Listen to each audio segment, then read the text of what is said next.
Hello, everyone. I was hoping that I could take a moment or two of your time to speak with you about the Summer Reading Project and to encourage you to enter into this endeavor with a little more excitement and enthusiasm than perhaps in the past. We, the members of the English department, have been working the last couple of months on our selection of titles for each grade level.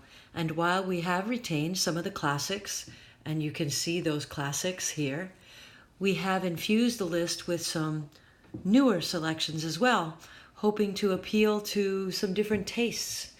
And therefore, you will have a number of opportunities for selections for each grade level when it comes time to making your choice.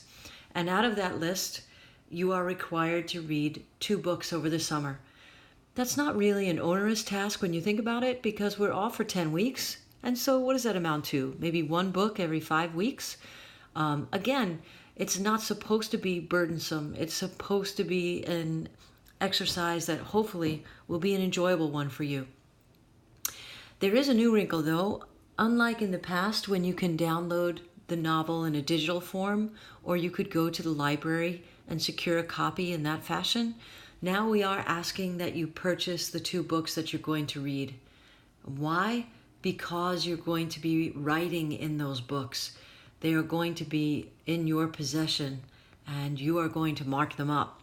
Therefore, we are asking for you to kindly purchase the 2 books that you select. Once you make the purchase, please do yourself a favor by putting your name across the binding in large letters so that it establishes the ownership of that novel, and it precludes the borrowing of the books during the assessment in September. So once you've made the purchase in large print, write directly across the binding of the book to prove that this is in fact owned by you. Okay, so in order to encourage you to be active readers, we would like you to annotate each of the texts that you have chosen. And when you say annotate, it's basically engaging in a conversation with the book itself. Think of yourself as having a conversation with the novel. You can ask questions, you can comment on your reading, you can mark passages that you want to revisit.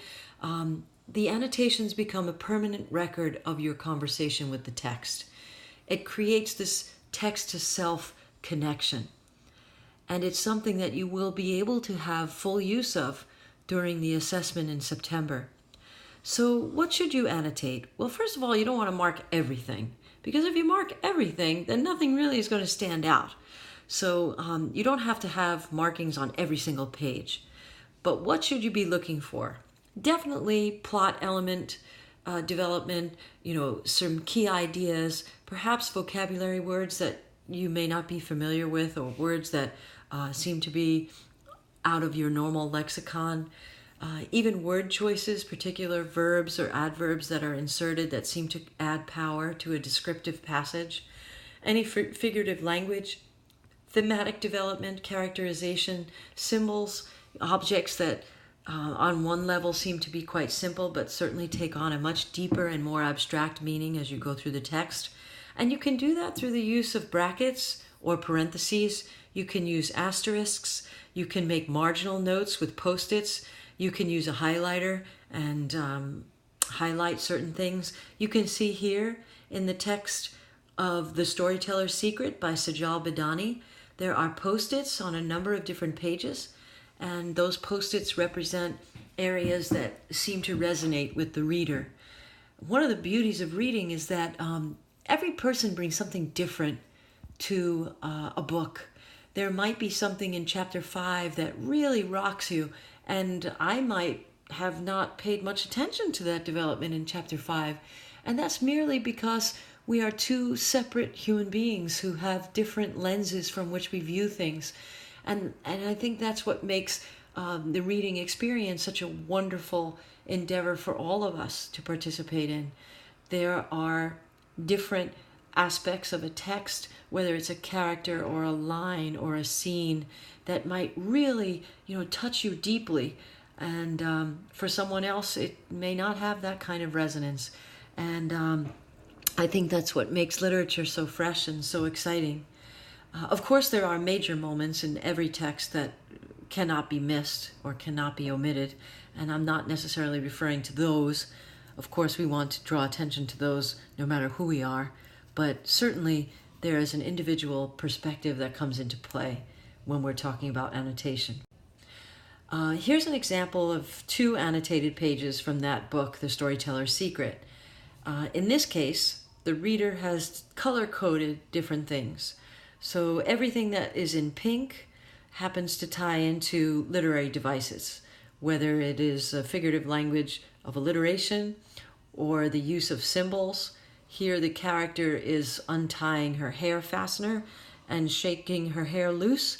And on a symbolic level, that's exactly what she's trying to do. She's trying to free herself from the caste system and from the rule that she's experiencing, where she must marry at the age of 15, and she must marry a man that she certainly has no feelings for. So on a symbolic level, the removal of the hair tie is her sort of going up against these restraints and her wish to be free of those restraints. Anything that is in blue is a thematic development, something that's moving along this theme of stories being the fodder of the soul. Anything that's in green is characterization. There are 2 characters that are developed on these pages, Amisha and Nima. Amisha is the teacher, Nima is her student, and there are very deep parallels between the 2, where Amisha actually feels that she is an older version of this young girl, Nima, and she knows exactly what this kid is feeling. And anything that's yellow would be a plot development. Of course, this is not the only way that you can go about it, but sometimes having different colors or different post-its might make things easier. You might decide that at the end of a chapter, you want to have a post-it with a small summary or a brief summary. That might help those of you who tend to forget things over the summer, and you want to make sure that you remember certain developments in the story, especially if you walk away from it for a number of weeks before we revisit it in September. So just to bring things to a close, we do have a lot of different options for you for the summer reading. Whether you're in 9th, 10th, 11th, or 12th grade, we are hoping, or even in a Latin school, we are hoping that there will be choices on this list that appeal to you, and we would love for you to engage in this exercise and become an active reader, not someone who's just passively turning pages and not remembering what they've read and then frantically visiting SparkNotes or ebooks or book rags the night before. That's not really what we're all about. We, as English teachers, want you to have the same kind of love that we have for the written word, and hopefully experience some impactful opportunities through these the words of these authors to really make an imprint on your life. And so I wish you the best of luck, and once again I hope that this is not an onerous experience, but rather one that you relish and remember for quite some time to come.